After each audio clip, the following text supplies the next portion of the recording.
Restaurants and events are reopening at full capacity. Vaccine passports are no longer required, and the mask mandate is set to be phased out. Montreal is opening up again. The unvaccinated are now able to enter any establishment in Quebec, including restaurants, stores, and gyms. Karaoke and dancing has returned, and isolation is no longer required when you come into contact with someone who has COVID-19. So this begs me to ask the question, is the pandemic over?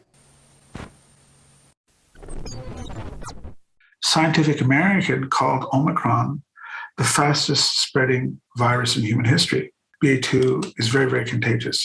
Booster vaccination has stalled. In Quebec, it's stalled at 52%. At the same time, you have waning immunity among those who even got the booster. So now, just slightly over half of the hospitalizations, new hospitalizations are occurring in people who have been boosted. Doesn't mean that the vaccines are not working. It means that their effectiveness wanes over time. I know more people personally who've had COVID or are having COVID now than ever before. So at least on a personal level, I kind of think the epidemic is not going in the right direction. 1,034 people are in hospital for COVID-19, while 1,462 new cases have been detected in the province. The accuracy of these numbers is very questionable, since the government has limited the PCR test to vulnerable groups as of January. A senior health advisor said that Quebec was absolutely overwhelmed by the Omicron wave. Unless someone is in a vulnerable group, a place with an environmental risk, or in an active outbreak, they cannot access PCR tests since early January 2022. The number of people lining up outside this Brossard COVID-19 screening center has been dramatically reduced, as PCR testing in the province is now reserved for high-risk people only. Members of the healthcare system, Indigenous communities, and people experiencing homelessness are just some of the few who will have access to priority PCR testing.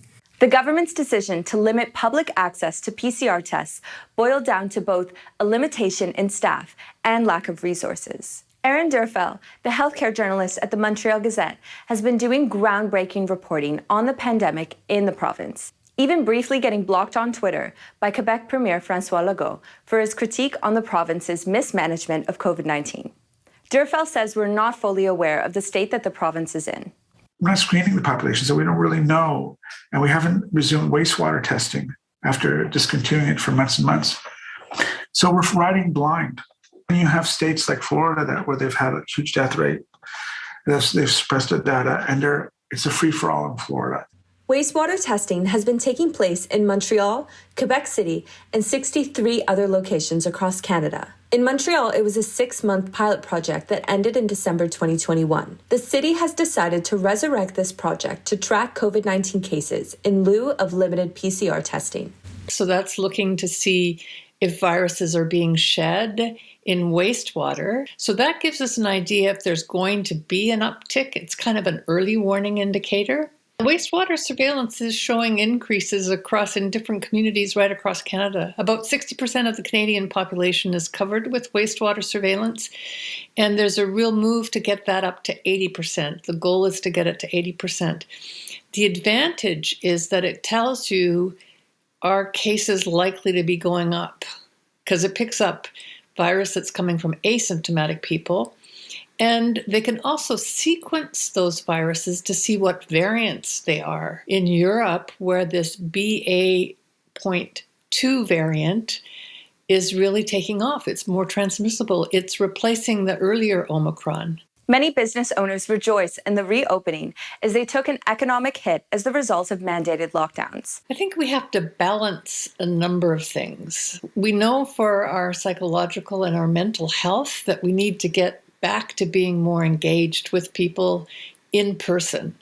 So I think it's good to remove sort of the lockdown curfew type of mentality, and let's see if we can move forward wearing masks and being well vaccinated and paying attention to see if we can open up our society more. I think that restrictions were intended as a temporary measure while we found effective treatment or effective vaccines and that sort of thing.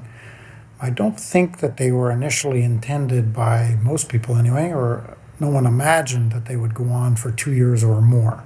Without widespread access to PCR testing, how else can we detect large increases in positive COVID-19 cases? We have a lagging indicator, which is hospitalizations, where people are sick enough that they have to go to the hospital. So we need to find things in between that can give us a good idea of what's happening. So there have been studies being done of leftover bloods that are taken for other purposes to see if people have got good antibody levels. There's a look to see among pregnant women, what are the antibody levels among them? And there'll be a study starting shortly that'll be a household study across Canada that will look at both antibodies and acute infection. You'll hear more about it in the coming weeks. Cases are on the rise, yes. So how can we best monitor how quickly that rise is increasing? If antigen tests are available, there has to be a way for people to report a positive result on an antigen test. Some provinces are instituting that, where you can take a picture of your antigen test that you've done at home and report that. That would be a help. But we can't simply rely on the PCR testing to tell us what's going on. We need to be using every indicator that we can. Some Montrealers are nervous about these regulations ending.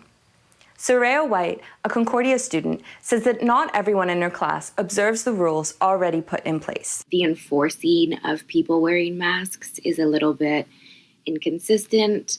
I've had one teacher who's very on top of it, and a few others where I have noticed in class, someone will have a snack for 10 minutes and then kind of keep their mask off for longer, or keep it just completely down in between a lengthy snack or having a coffee. So I think they're trying to look like they're covering their bases a bit more than actually covering their bases. It's a bit anxiety inducing to wonder what people are going to be acting and living and going around now that they're not even going to be mandates anymore. You have people who are fed up, they want to return to life as normal.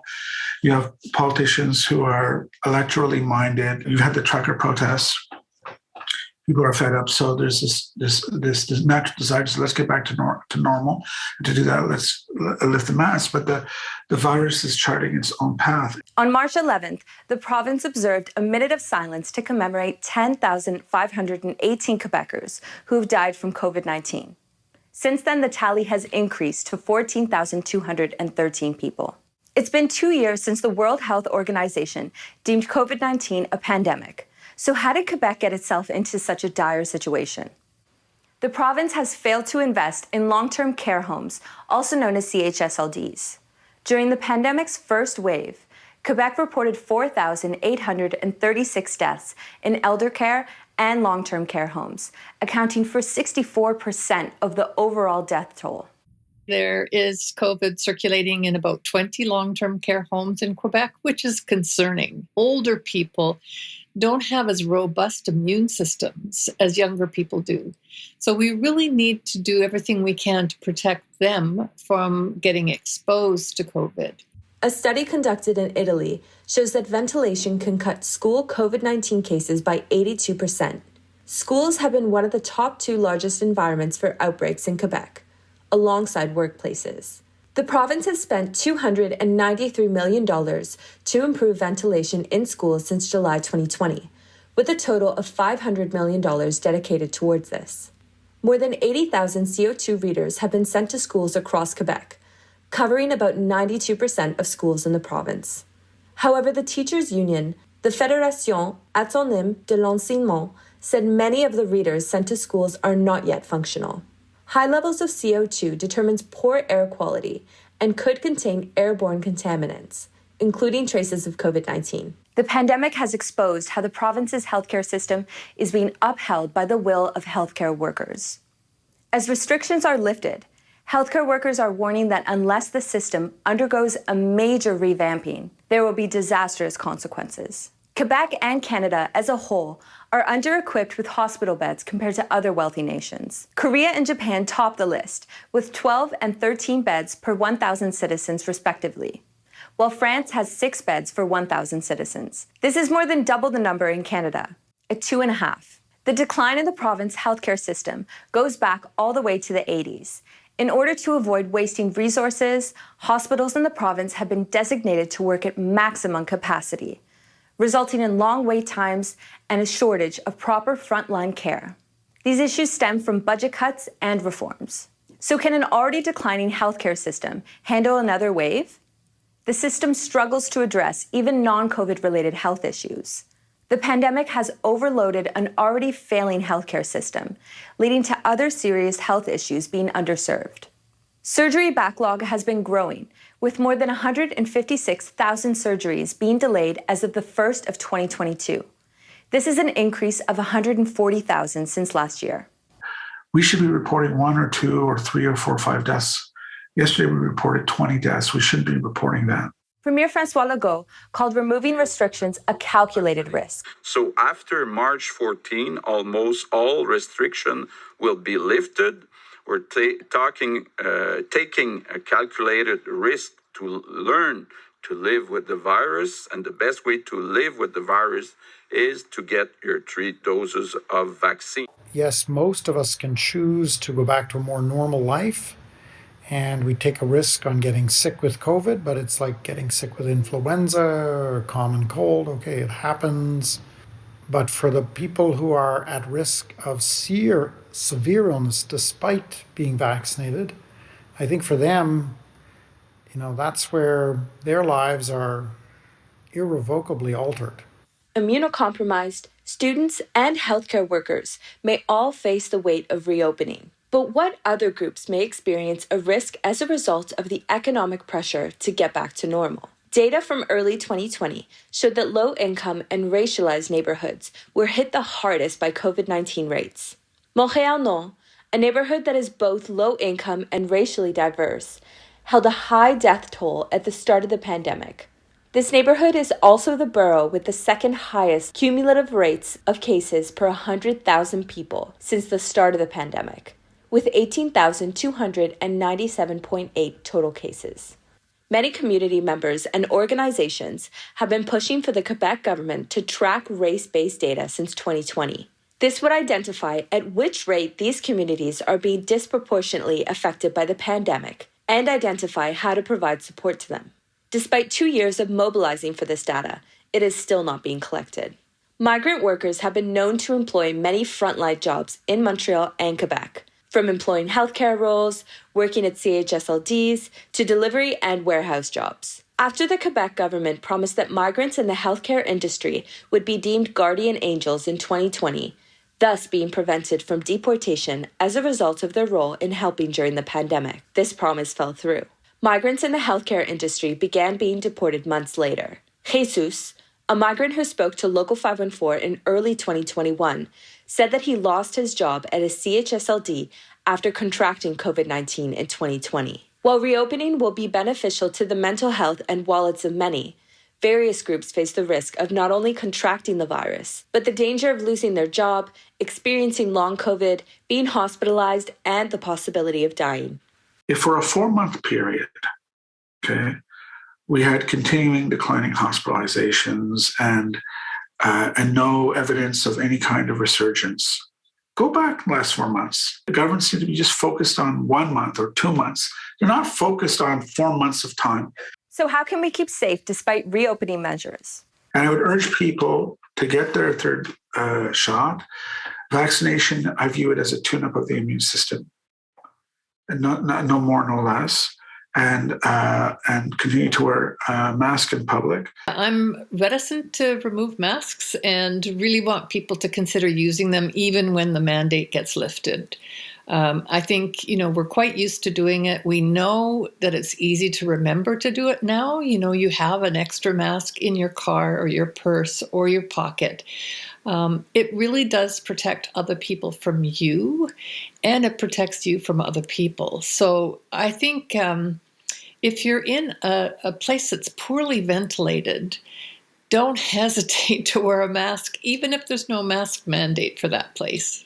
I understand everybody wants to go out and enjoy life, myself included, but I think there can be some middle ground and compromise of opening things up while still keeping in mind people's safety and people's health. And it's not actually as if we are in the post-pandemic stage. There are still people being infected. There's still people who are not vaccinated, people who still don't understand vaccines even. So many people are calling it, post-pandemic or post-COVID because it's just not the reality. How do you feel about reopening? Are you concerned of the risk of contracting or spreading COVID-19? Let us know below in the comments.